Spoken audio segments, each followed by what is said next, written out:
लोग इस वीडियो में जानते हैं वेद और इसके बाद इसका उपवेद, इसके ज्ञाता कौन है, वेद के ब्राह्मण ग्रंथ क्या है, ये सारे चीज़ बहुत ध्यान से समझोगे तब समझ में आप लोग को आएगा, क्योंकि हिस्ट्री का है और इसको समझना एक बार समझ गए तो फिर आपको बारंबार समझना नहीं पड़ेगा।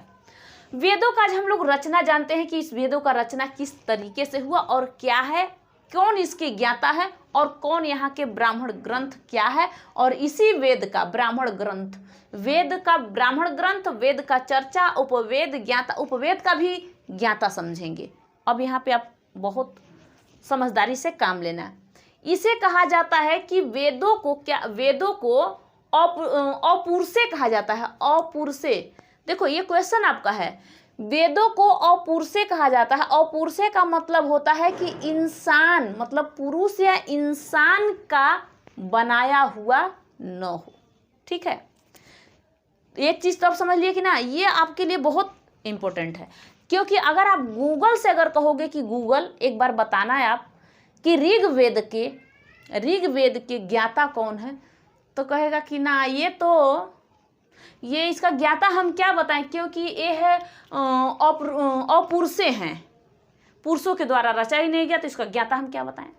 लेकिन इसका ज्ञाता जब हम समझ लेंगे कि इसी वेद का महर्षि वेद व्यास द्वारा वेद को जब लिखा गया था, महर्षि वेद व्यास द्वारा इस वेद को जब लिखा गया था, तब उन्होंने अब इस तरीके से बताया कि इस वेद का ज्ञाता कौन है। अब उन्होंने सारे को बता दिया, क्योंकि पहले इसे बताया गया था कि वेदों अपुरुषे कहा, इसे वेदों को अपुरुषे कहा जाता है। दो चीज समझना, वेदों को अपुरुषे कहा जाता है, महर्षि वेद व्यास द्वारा इसे लिखा गया था। अब इसमें आता है क्या, इधर साइड हो जाती हूँ, देखो यहाँ आता है कि वेद और उसके ज्ञाता ब्राह्मण ग्रंथ और उस वेद में क्या चर्चा हुआ है उसके बारे में हम कैसे समझ सकते हैं कि इस समय क्या हुआ था, उस समय समझे क्या बनाया गया था, क्या हुआ था, क्या कब युद्ध हुआ था, धनुष लेके दौड़े थे लोग, या फिर उस समय पूजा पाठ कर रहे थे, यज्ञ कर रहे थे, क्या कर रहे थे, कैसे हम समझेंगे किस वेद में क्या क्या चीज हुआ था। तो ये समझना आपको जरूरी है। समझिए क्या है। अब मान लीजिए चर्चा किस चीज का है ये समझना है। वेद है यहाँ पे 4, आप लोग देखिए, एक होता है ऋग्वेद, यजुर्वेद, सामवेद, अथर्ववेद। क्या क्या, ऋग्वेद, यजुर्वेद, सामवेद, अथर्ववेद, ये 4 वेद आप लोग बहुत अच्छे से ध्यान देना। इन चारों के जो ज्ञाता है, इन ज्ञाता का भी ध्यान दे लेना। क्या है इनके ज्ञाता, भैया वेद व्यास ने, इनका महर्षि वेद व्यास ने इस वेद को लिखा था, समझा था, इसके हम अब इनके तो ज्ञाता बताएंगे कि उस समय के ज्ञाता कौन थे, उस समय के ज्ञाता कौन थे, उस समय के, तो इस तरीके से। अब देखिए इसके ज्ञाता अगर पूछता है तो ऋग्वेद के होत्री हैं। ऋग्वेद के कौन है, होत्री हैं। यजुर्वेद के कौन है, अधर्यु हैं। सामवेद के उदगाथा हैं।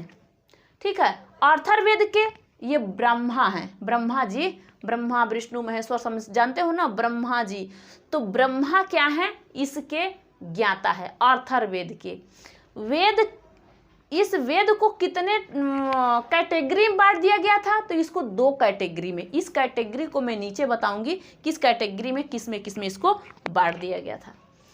अब बताइए ऋग्वेद का ब्राह्मण ग्रंथ कौन सा है, पूछेगा कि ऋग्वेद का ब्राह्मण ग्रंथ कौन सा है, तो कहना कि कौस्तिकी और ऐत्रेय है।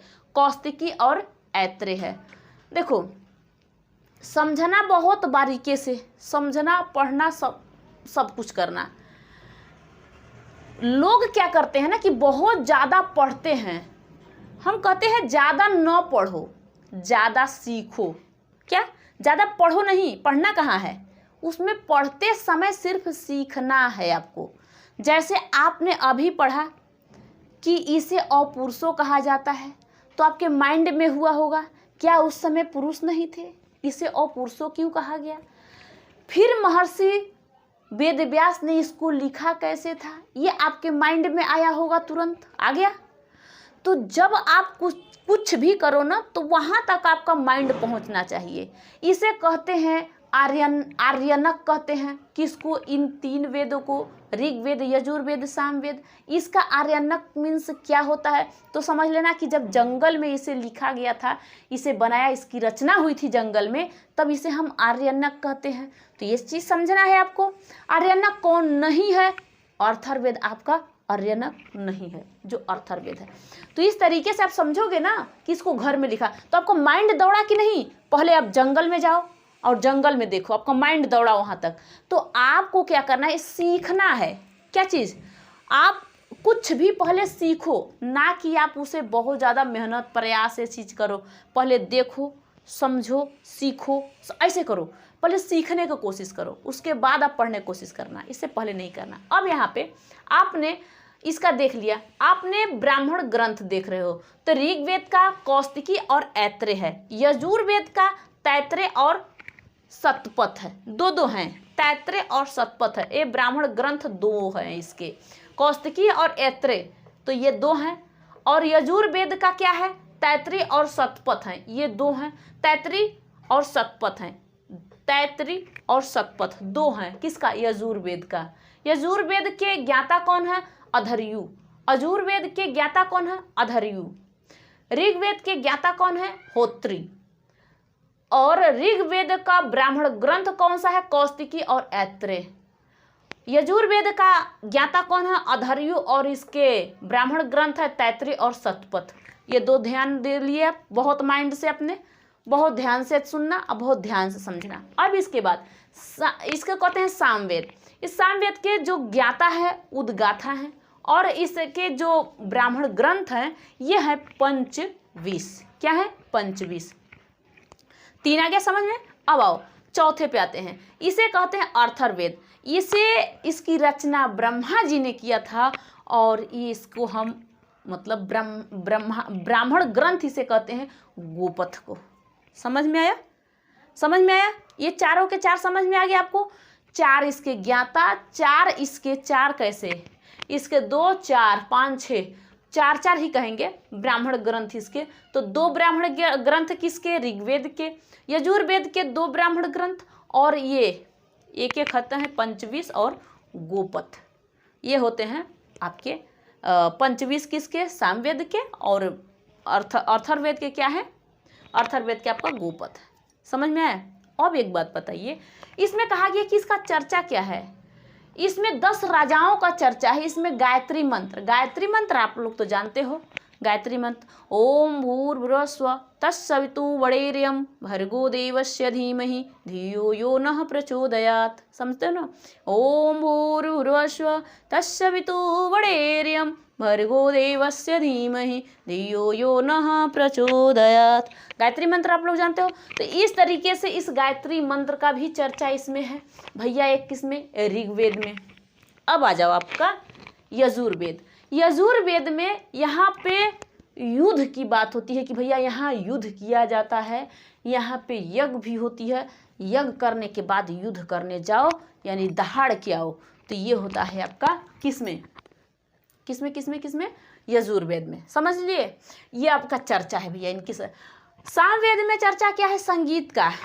इसका पंचविश है, विश्व के क्या गाना, गीत गाना है, तो उसमें भी अपना संगीतकार करो, तो ये संगीत का काम है।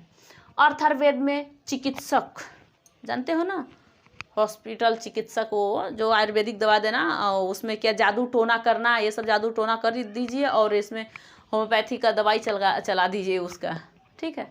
तो ये क्या है, चिकित्सक के बारे में बात किया गया। अब इसका हम जानते हैं उपवेद।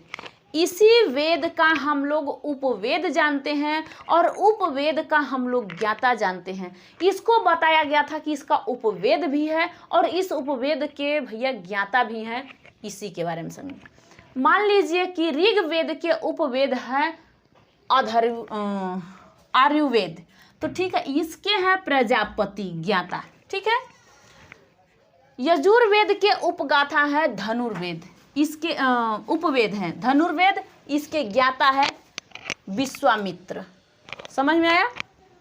सामवेद के जो उपवेद हैं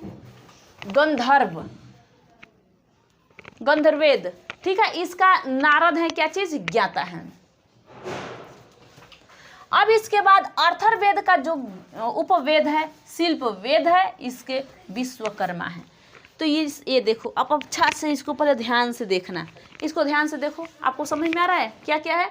ये वेद, ज्ञाता, ब्राह्मण ग्रंथ और चर्चा, उपवेद और ज्ञाता। समझ में आया? इससे समझ में आया कि ना आपको? ठीक है, समझ में आ गया।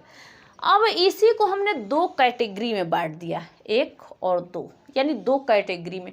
अब इसकी कैटेगरी क्या है?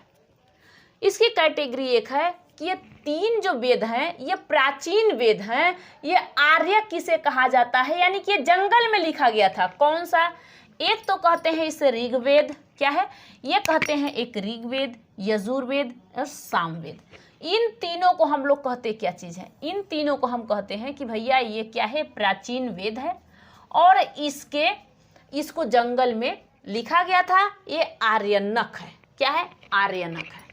ठीक है। अब इसको लिखा कब गया था? इन चारों वेदों का अगर पूछा जाए कि चारों वेदों को पहले कब लिखा गया था, तो उस समय बताया गया था कि वेद लिखा कब गया था भैया? तो 1500 BC से लेके 600 BC तक को इसे लिखा गया था। लेकिन इसमें चारों आते हैं, लेकिन हम अलग अलग डिवाइड करेंगे भैया, अलग अलग करेंगे कि भाई ये अलग लिखा गया था, इनको घर में बैठा के लिखा गया था, इनको बाहर लिखा गया था, तो अलग अलग है। ठीक है। जो अर्थर्वेद है ना, ये आर्यनक नहीं है, ये आर्यनक नहीं है भैया, इनको तो आर्यनक जंगलों में लिखने की जरूरत ही नहीं पड़ी थी। ठीक है। अब यहीं पे पूछेगा आपसे, जैसे कि 3 वेद हैं, तो जो ऋग्वेद, यजुर्वेद, सामवेद हैं, इनको क्या 1500 BC से लेके 1000 BC के बीच इसे बनाया गया था। इसे ऋग्वैदिक काल कहते हैं। इसे क्या कहते हैं? ऋग्वैदिक काल। ऋग्वेद, यजुर्वेद, सामवेद को इसे ऋग्वैदिक काल कहते हैं। आपने यहाँ पे देखा था ना कि वेद लिखा कब गया था? 1500 BC से लेकर 600 BC तक, ईसा पूर्व तक। लेकिन यहीं पे कह रहा है क्या कि देखो, इन 3 वेद को जो आर्यनक हैं, इन तीनों वेदों को 1500 BC से लेके 1000 BC के बीच में लिखा गया था। इसे ऋग्वैदिक काल कहा जाता है। समझ में आया? अब यहाँ पे आइए, ये कहता है अर्थर्वेद। अर्थर्वेद को 1000 BC ईसा पूर्व से लेके 600 ईसा पूर्व मतलब BC, ये से कहा जाता है उत्तर वैदिक काल कहते हैं। तो यानी आपको क्या समझ में आया होगा? समझे कि इनको 2 कैटेगरी में, इसी को 2 कैटेगरी में बांट दिया गया था। एक कैटेगरी में आया था जिसे आर्यनक कहा जाता है। जी, आर्यनक को मतलब आर्यनक उस समय में लिखा गया था कि जंगलों में लिखा गया था। ये ऋग्वेद है, यजुर्वेद है, सामवेद है। लेकिन अर्थर जो वेद है ये आर्यनक नहीं है। इसे आराम से लिखो, इसे लिखो, पढ़ो, समझो। तो ये ऐसे था, समझ में आया? इसे उत्तर वैदिक काल कहते हैं। अगर सबको मिलाओ तो इसे कहा जाता है कि ऋग्वैदिक काल। मतलब इनको हम क्या कहते हैं? ऋग्वैदिक काल। अलग सा एक होता है इसका होत्री, ऐसे कुछ मतलब कुछ है, मतलब चारों को जोड़ो तो अलग होता है, लेकिन इनका अलग अलग नाम दे दो कि भैया ये ऋग्वैदिक में है और एक किसमें है? उत्तर वैदिक में है। अलग अलग है ना। दोनों चारों को अगर जोड़ दिए तो आप कह दिए कि वेद लिखा कब गया था? 1500 BC से लेके, मतलब 1500 ईसा पूर्व से लेके 600 ईसा पूर्व तक। लेकिन इसे जब 2 कैटेगरी में आपने बांट दिया तो कहा गया कि एक कैटेगरी में आ गया आपका ऋग्वेद, यजुर्वेद और सामवेद। इन तीनों को लिखा गया था 1500 से लेके 1000 ईसा पूर्व में लिखा गया ना, 1500 से लेके 1000 ईसा पूर्व में BC में। लेकिन यहीं पे कहेगा कि अर्थर्वेद को कब लिखा गया था? तो 1000 से 600 ईसा पूर्व के बीच में इसे लिखा। ये भैया ये पुराना था। इस समय ब्रह्मा जी का रचना हुआ था। ब्रह्मा जी मतलब उस समय के ज्ञाता थे। ब्रह्मा जी जो ज्ञान के भंडार हैं, 3 मुंह वाले हैं, तो इस तरीके से उनको, इस तरीके से इन्हें लिखा गया था। तो इसको 2 कैटेगरी में बांट दिया गया था। इसके बाद आपका आता है वेदांग। आपने क्या पढ़ा? आपने पढ़ा वेद, ज्ञाता, ब्राह्मण ग्रंथ, इसका चर्चा भी कर लिया आपने। उपवेद, इन वेदों का उपवेद और ज्ञाता आपने देख लिया। इस तरीके से आप किसी से पूछ सकते हो या आपके क्वेश्चन आ सकता है कि बताइए भैया ये ऋग्वेद के ज्ञाता कौन है? बता देना। होत्री है ऋग्वेद के ज्ञाता। इसके ब्राह्मण ग्रंथ कौन सा है? उसे भी बता देना कौन सा है। कौस्तिकी और ऐत्रेय हैं, कौस्तिकी और ऐत्रेय। तो इस तरीके से सारे को आप बता देना। इसके हम नेक्स्ट वीडियो में आपको बताएंगे कि इसका वेदांग क्या है। अभी आपने ये समझ लिया। अब नेक्स्ट वीडियो में देखो आपको समझ में आया, एक बार इसे स्क्रीनशॉट ले लो, अच्छे से समझ लेना, लिख लेना, आपको समझ में आ जाएगा। तो देखिए अब हम नेक्स्ट वीडियो में आपसे मिलेंगे, तब तक के लिए थैंक यू, जय हिंद।